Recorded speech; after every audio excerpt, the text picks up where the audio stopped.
Didn't take any of the fakes. Finished it off with the defensive rebound. Textbook. Butler's inside again and one. Oh, wow. These Miami Heat will not go away. Brings it up. Butler on the wing. Over Holiday. Got it. And Jimmy here we Butler. go. Here we go. Check your watch. It's Jimmy time. Say, you can't guard me.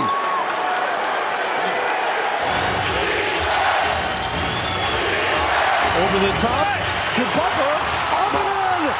Jimmy Butler ties the game with a half second to go. And the touch is phenomenal. Jimmy Butler sending us to OT in Milwaukee.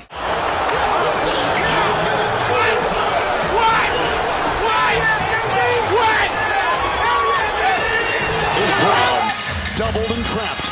Grant Williams three. Good for him. And now he's having words in the ear of Jimmy Butler.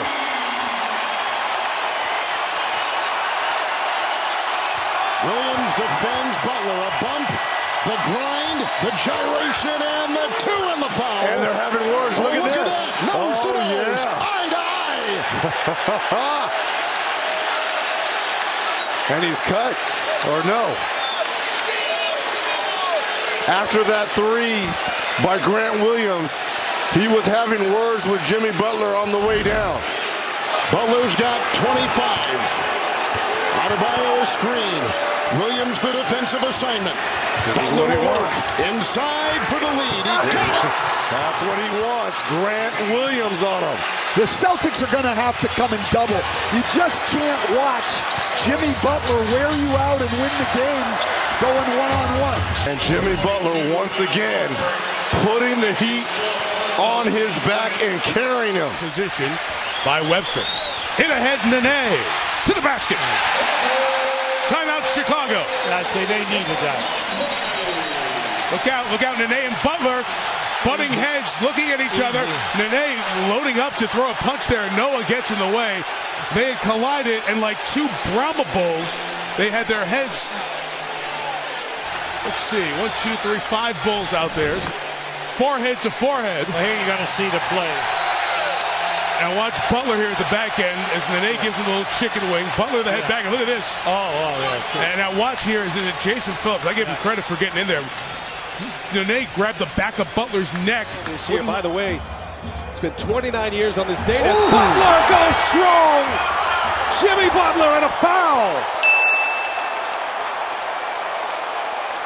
And look at Jimmy Butler. We just want to highlight the different ways he scored the basketball. That's a post-up. That's a drive by Jimmy Butler. This is a lob. He has a couple plays cutting. And this is an isolation and meet me at the rim. And then a throwback Edwards, is there. he grabbed the pivot foot. And how about Butler? And now Butler and Edwards getting mixed up. Butler ripped the ball out of Edwards' hands, so Edwards kind of gave Butler a little bit of a push. And the officials had their backs turned. Nobody saw the initial contact. The way Jimmy ripped the ball out of Anthony Edwards' hands, I can understand why he reacted the way he did. And they were up 13 at the half. Here comes Butler. Warren spinning him around, and Butler not happy with that. Had to be restrained by Leroy Richardson. Jimmy, do not take yourself out of that New York weekend. Oh, don't read lips, Heat Nation. Do not read lips. Well, Butler definitely agitated by that spin around foul from T.J. Warren, and the officials will take a look. Butler is still very upset. Need Jimmy to calm down here. He's just too important to the team to get tossed right now. Watch Warren's hands. Grabbed him by the left arm and spun him around, held him. Now, Leroy Richardson, who is in his 25th season as an official, did a good job of diffusing what could have been an explosive situation. Calm prevails, and the Heat go back to work ahead by 23. And Warren right back on Butler. Oh, Jimmy put a shoulder into the chest of Warren, and then Warren just got himself tossed out of the game for taunting. Well, neither player showing much in the way of poise right there. Oh, my. Well, what's going to happen? I don't know if you saw that on TV or not, but T.J. Warren, that is a no-no, my friend. And that's why Warren's going to be tossed right now. This is his second technical foul. This is why it's so... It's so chippy all of a sudden out of just like the one foul. I mean, to me, I think it's tough for him because I can guard him and he can't guard me. Like, at the end of the day, that's what it comes down to. But like I said, I think you just got to watch your mouth in certain situations. There's some that you just don't say as a man. And, I mean... He got to see me the next time because I feel like what he said was truly disrespectful, and it's all good because we see him again. I ain't scared of nobody. So he talking about we're gonna fight this that. It is what it is to me. And then what did you notice the middle finger from him, and was the blowing of the kiss? He's soft. He's not even in my fucking league, like nowhere near me. And if I was their coach, I would never put him on me ever again. He's like, no, put somebody else on me because I'm a Taz every time we play. So he's trash.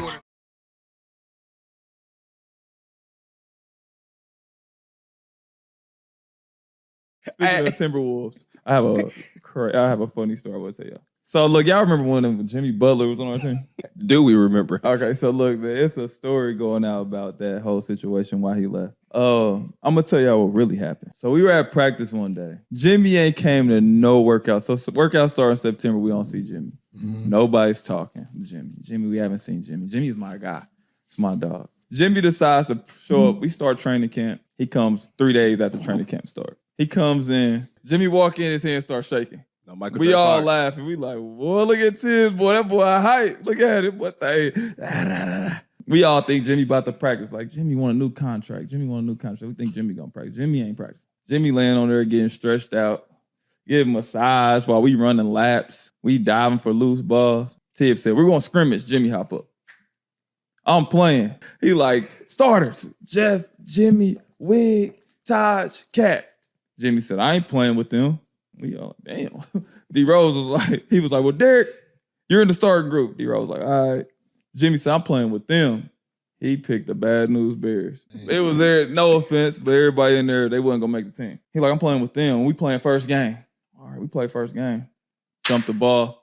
He's like, I got Cat. I was like, oh shit. So Jimmy and Cat ain't like each other. That's another part of the story I get to one day. They ain't like each other. That gets real funny when they don't like each other. So they jump the ball.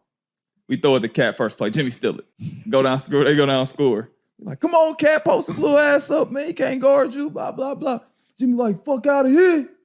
He trash. Steal the ball again. They go down and score.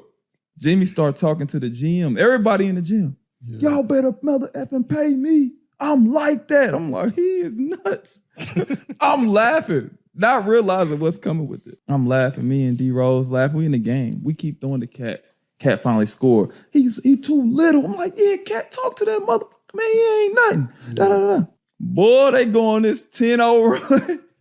They dunking, hitting threes. Jimmy ain't scored at all. He just stealing the ball and passing to people, getting assists, just playing the right way.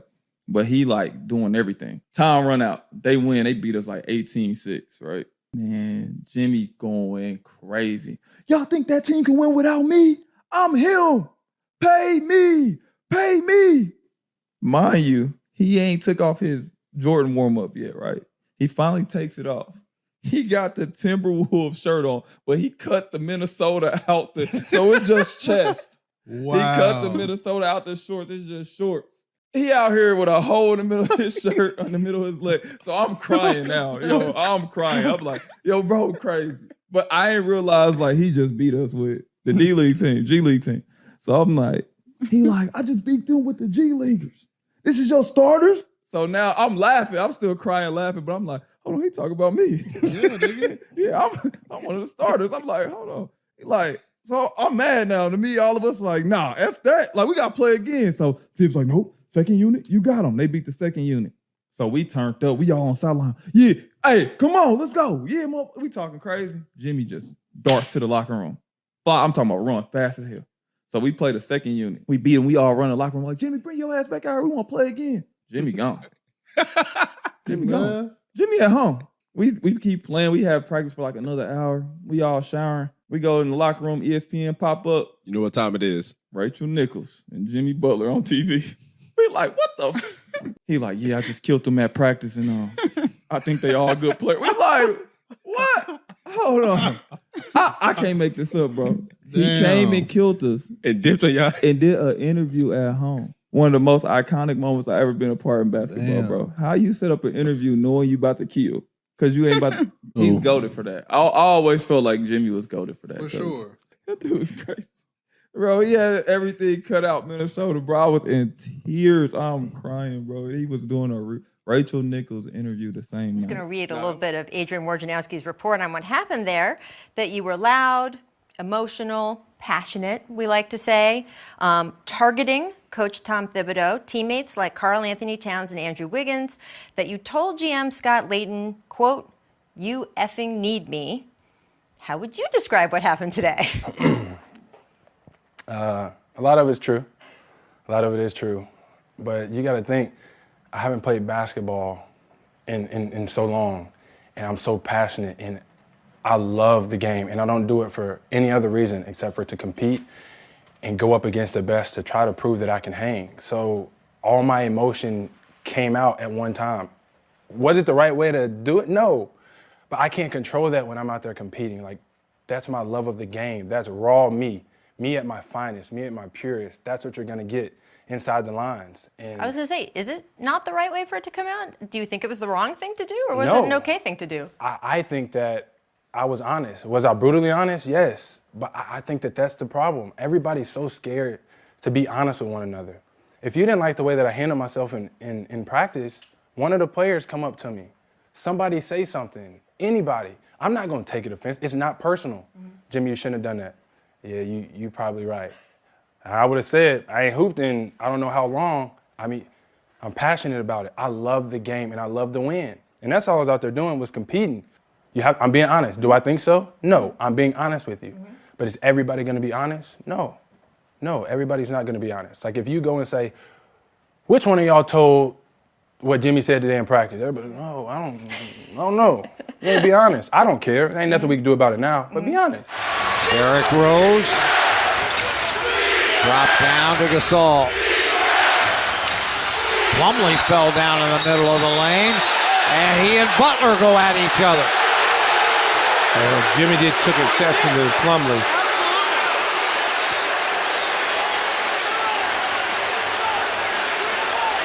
It was on that little curl play as Jimmy was going to curl to the rim, and Plumlee stepped in front, and we take a look at it. Beautifully done. Joakim Noah makes it a 2-point game, and a whistle as Brooks hits the deck, and he and Henson come together. Noah gets involved. And now Mayo and Jimmy Butler going at it.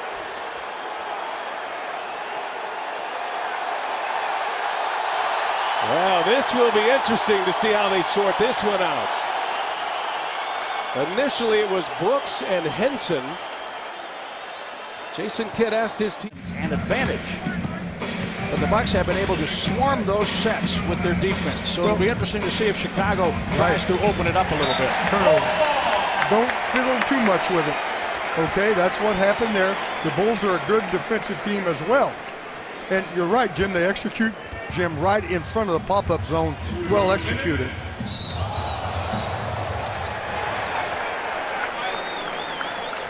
Mike Dunleavy sliding along the baseline. Game 4, and Butler can't get the bounce. Smart wrestles it out of there. And here comes Boston trying to add to a 20-point lead. Never mind. Cannon with the steal. And finally, these fans here at the United Center have something to cheer about as Butler and Smart come nose to nose.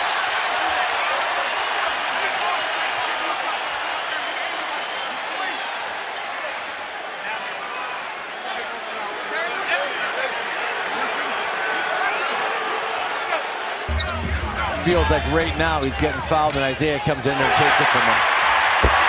A lot of frustration there, and a little shove. Dennis Scott was right there. What'd you see, Dennis? Thing, guys, I was right underneath it, and Smart got the rebound. Jimmy Butler's being physical with him. Isaiah Cannon steals the ball, and he thought he got fouled, and then Jimmy Butler gets in Smart's face. No punches are thrown. Give me the ball.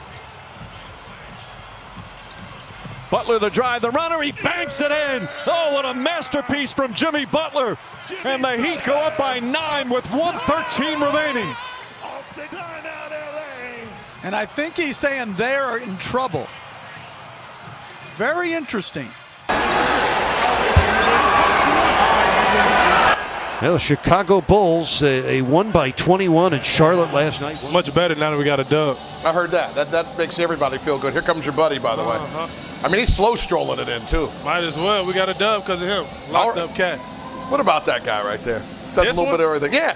Oh, he's a talent. Does everything for us. Does everything for us. He never complains. He always got the tough matchup night in and night out. He can switch. I'm on the train of this defensive player of the year thing.